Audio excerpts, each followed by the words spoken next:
So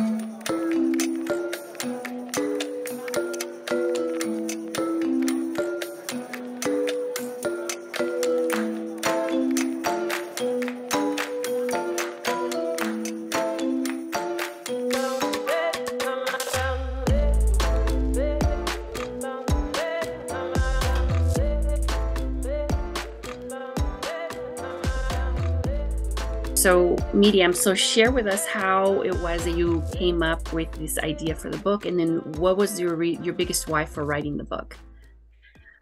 This is a big question because really talks about my mission and my vision in life.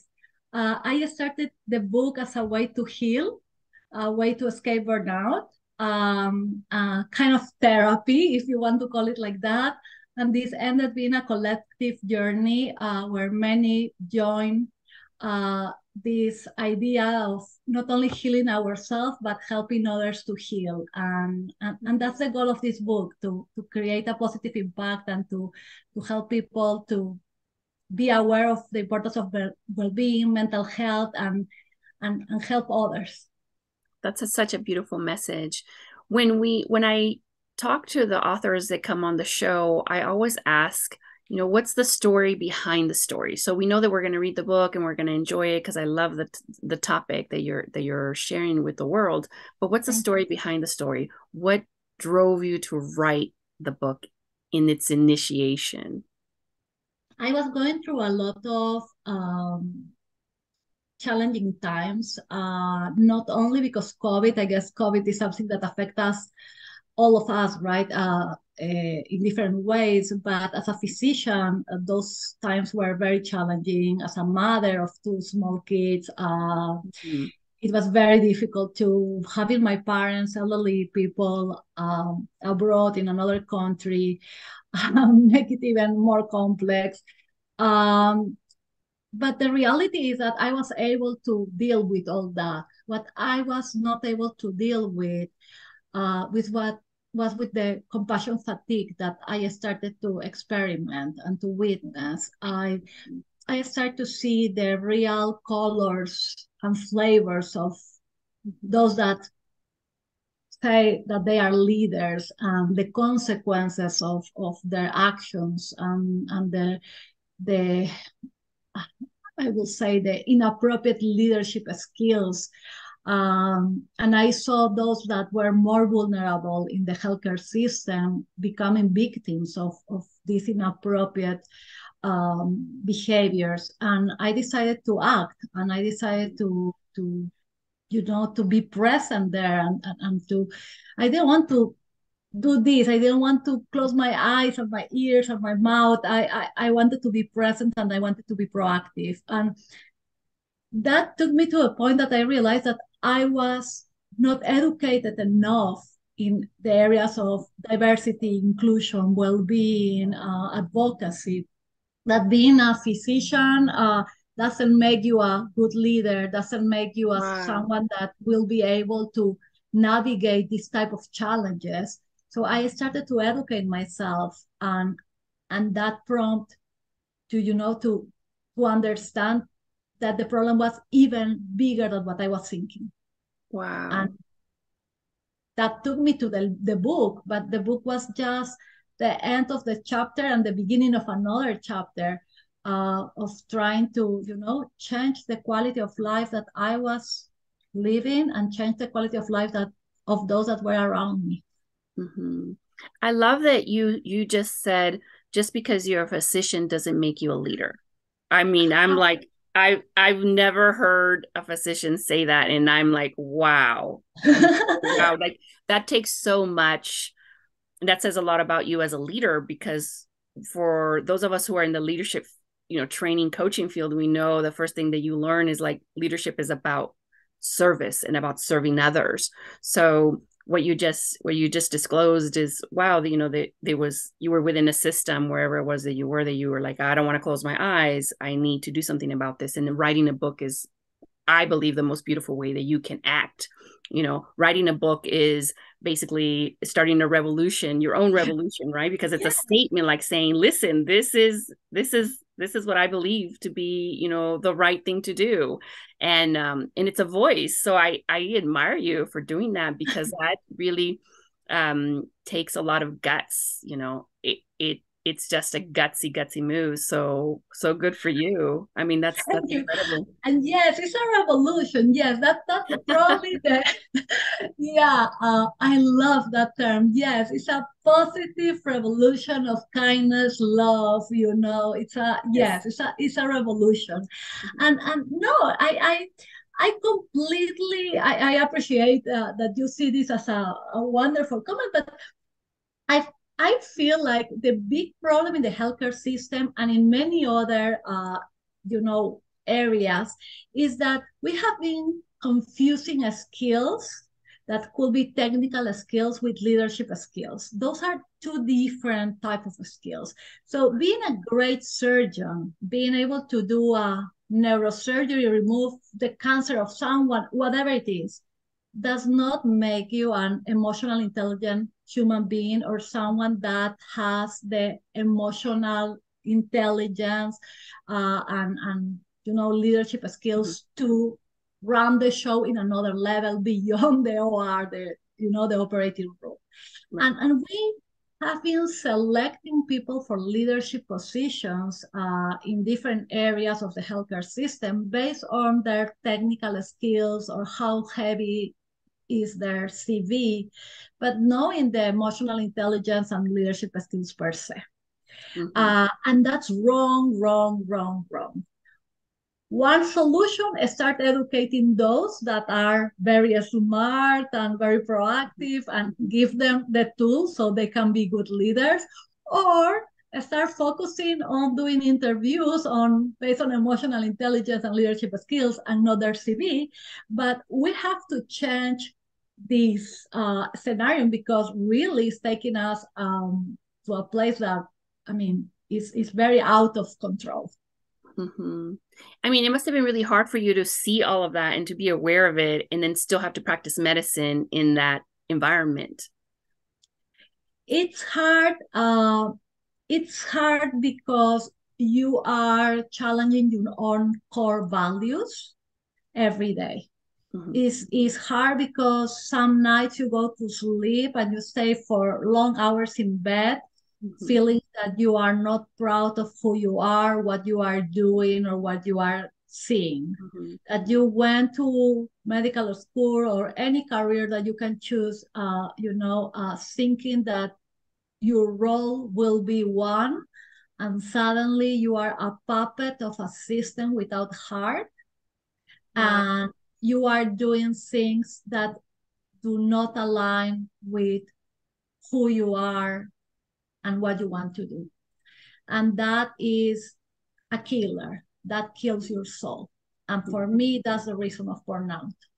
Wow, that's so powerful. I'm just at awe what you just described. I remember when we had talked initially, you had mentioned one of the doctors during the pandemic that had unfortunately passed because it was too much for her.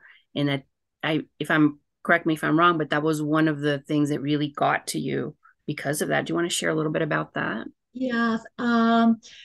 Sadly, she was not the only one. She was one of many. And today in this country, we have 300 to 400 physicians dying by suicide every year, meaning that 1 to 2 per day. And these numbers, as bad as they are the same that the ones that we had before COVID. And I clarify this because it's not that COVID caused the problem. Burnout existed before. The abuse Mm-hmm.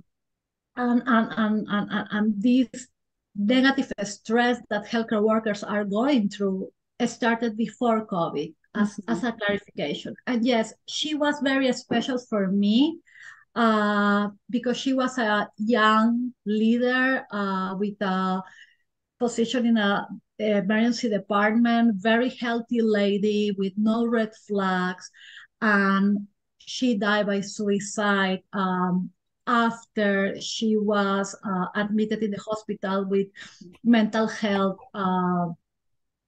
problems. And her fear was the stigma that this will create in her career. And probably she was one of the first cases that I saw that impact me. What impacted me even more is what happened after that. So her name was Dr. Lorna Brink. Her family, one of the members of her family, Corey Face, who is a lawyer, very involved in the healthcare system, decided not to stop with this sad situation, but to actually be proactive and create some positive change. And he was the one that created the first law that we have in the US against burnout, that was signed just a couple of months ago by Biden, to protect the well-being of healthcare workers in this country. So what impacted me about the story in general is not only that I was able to be her, it could happen to me. She was a healthy woman, educated, with a great career, with family that loved her. So that's me too. Why her and not me? Like it could happen to me. But then what I admire is what happened after that. The family decided to take adversity and transform it into an opportunity to help others. And I see that so powerful. And in some way, I want to, enhance that and duplicate that in my own way, in my own version. So we don't see this happening again.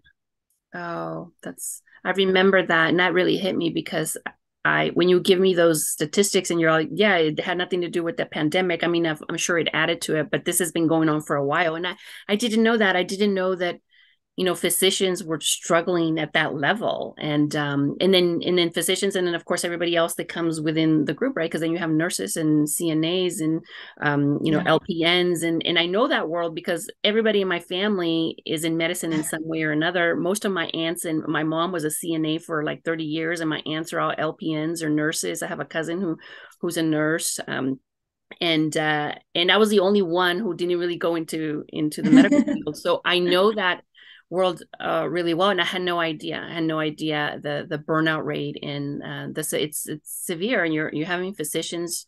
You said 2 or 3, 4 or 5 a day that are committing one or two up per day. 1 or 2 per day. 400 per year. Yes, 1 or 2 so that's that we know. I mean, maybe more. That's unacceptable. So one thing that I hear is that that book was an attempt to do something about that, to make a statement and say, hey, enough is enough. And I love that about you. I love that you're like, hey, I'm not going to just close my eyes and do nothing. I'm going to, write this. So can you share a few of the chapters and how you believe will impact any physician that picks it up? Or was it really written for physicians? It was written for everybody? Or when you were writing, who were you writing for? So that's a very cool question, because I believe, to be sincere, that at the beginning I was writing for myself. And for myself and probably for other physicians. And that was the beginning of the book. And it was kind of venting opportunities, psychotherapy, and a lot of other things all together. But what happened through the process is that I started to interview people not involved in the healthcare system. And I discovered that this pandemic, another type of pandemic, was affecting others, not only healthcare workers. So learning about that, I identified that we need to do something not only for doctors, nurses, but we need to do the same for the community. So that's when the book started transforming into something a little bigger. But what I noticed, and was very magical, is that everybody that in some way entered in contact with the book project started to be part of it. And they became friends, mentors, I don't know, partners in crime, cheerleaders, therapists, everything, and more family. And this book stopped being my book and became the collective book. Was not anymore for me, it was for everybody else, because it's a combination of many souls, many hearts, many stories. And that's what I love about it, because yes, it will have my name, but there are at least 30 more names involved, and they will be cited in the book in a way that anybody else can reach out to those individuals and learn more about them. This is a collective journey. Oh, I love it. Yeah, and as an author myself, I know that every book is unique and every book is a journey. I mean, I met so many interesting people on my journey as well. So I can relate to that story. It's like you think you're going to write about something and you think it's going to go a certain way and you think you're going to write this chapter, but at the end of the day, it's almost like it just becomes something else. It morphs into something else. And then at least for me, I was like, I wrote that. Wow. Okay. Or I'll go back into the chapters and I'm like, really, that came out of me. Like I don't even remember half the stuff. And so it's really neat. I'm so happy for you that you had that journey as well. And then you can see that a book really transforms you. And then you've made a lot of friends, because if you hadn't written that book, I would have never met you. Oh yeah, and I am so grateful. It's so interesting. The things that you can build from zero, right? Because you have a dream, or you have a goal, or you have, a necessity to share a message or whatever, and you start from nothing, Mm-hmm. and suddenly you can transform this nothing in something so important, not only for you but for others. It's a magical feeling, really.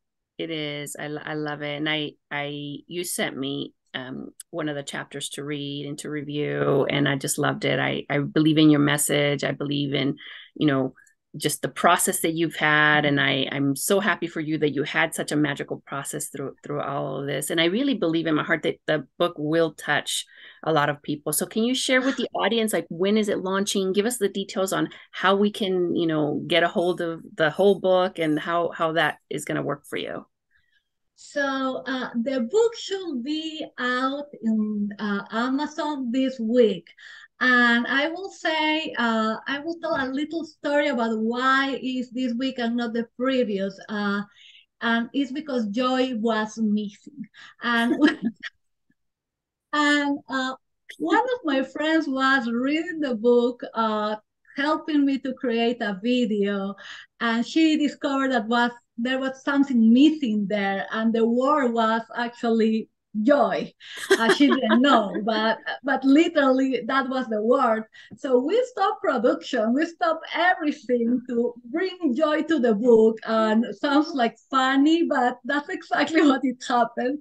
So book will be out this week. Will be at Amazon at the beginning for $1, $0.99 Um, dollars. so the book launch is for the ebook is tomorrow. And so you'll see the date on the screen, and then also the beautiful cover that she has over here with the butterflies. It's gorgeous. And Thank you. what about the paperback and the hardback? Are you going to have all of those editions coming out too? Yes, the paperback probably will be in 4 weeks from now. The hardback, I am really holding on that again to maintain a price that is reasonable, and get the book in the hands of everybody. That this book has two targets. Has one target is regular population going through a difficult time, or trying to prevent a difficult time, or supporting someone in difficult times. That's for them. But also it's for those leaders, Mhm. people in very high positions that could create a big impact in their businesses, or in, I hope in the Congress, or in any high political I place, see. whatever Yeah. it is, because that will give them a perspective, a new perspective of how to interact with individuals and how to humanize our system, right? It's not only about I love that. personal life, but you need to include the professional life. We are both at the same time, so we cannot fix the problem if we Mhm. don't involve leaders in this decision making Mhm. process of Yeah, changing the and system. train leaders, and Yeah. and let people know that just because you have the title doesn't make you a leader. That a leader comes with a whole list of things. That if you show up for people, being a leader is being of service. And So that right there is, I mean, I would buy the book just for that message right there. And forget about it. In the medical system, we all know, that it's not the most perfect system. We're working on it. As good as it is, there is some things that can improve. And who better to learn that from the physicians themselves? I want to read about a book, not about someone who doesn't live basically in a hospital or in the medical field, but from someone that's there day in and day out and that sees what's going on and that understands the system intricately. So then when you come out, as you've done now with this book, is you've shown the world, hey, this is what it's really like. And what you just said is you want to see the system be humanized. And I love that. It's almost like this perfect expression of what you've done. It's like, hey, this is what needs to happen. We need to humanize the system, and the way that we do that is through this method that you've developed. Go ahead. You're so sorry to interrupt, and I hope I understand that being a physician may come with some maybe power or may look a little fancy, but my goal is not for people to see me as a physician. Even of course I am. But what I expect is people to understand that we are all humans, that if I am able to, even having a high position or a leadership position or certain titles, if I am able to admit my own gaps, my own boo-boos, as I said, my own fears, if I can be vulnerable, and that is allowing me to rebuild my life, to rebuild my family, my career, and hopefully help others, inspire others. I am doing this in a way to give permission to others to be human too, to be non-perfect. That's okay, to have fear, to feel sad, to ask for help. We don't need to keep living under this mask that we created so a leader looks like. No, a leader is human, a doctor is human. We will have good days and bad days, and some of these bad days will last for enough to become a problem. And at that moment, it's okay to ask for help. It's okay to receive the support that we need. And the only way to receive that is when we are vulnerable, when we are self-aware, and we embrace our gaps, we acknowledge them, and we create a plan to improve them. And that's what I am trying to say. I am not perfect. In my book, you will find a lot of stories of how non-perfect I am and how I am trying to fix here and there little things. I have been successful in some areas. I have been a disaster in others, but I keep trying. Yes. And I hope that will inspire others to keep trying, to keep, fighting for the right of having joy, meaning, and well-being in their lives. I love it. I love your message. So Miriam, and I know you go by Dr. C, but I'm calling you Miriam. Miriam, I love Miriam. I appreciate you. I totally admire you for taking the stage and, being so transparent and saying these bold things and sharing it with the world and not being afraid. And I look forward to reading your book, to promoting your book, because I believe in it. I believe in your message. And I wish you the very, very best on your book launch, which is launching tomorrow. So for those of you who are watching, check out the link below. This is going to be playing the day of the book launch. So make sure you go out to Amazon, buy it, and the link will be below. So Miriam, your final words? I want to remind everyone, this is your life. This is your choice. This is your journey. This was said by my kid when he was 7 years old. And I believe it's a powerful message. We need to stop being victims. We need to stop complaining about what happened to us. And we need to start being proactive and take control of what we can take control and make sure that we do something positive for ourselves and for others. Just enjoy life, be happy and be healthy. Yay. Thank you so much. I appreciate you. I'll talk to you soon. Bye-bye. Bye-bye. Thank you.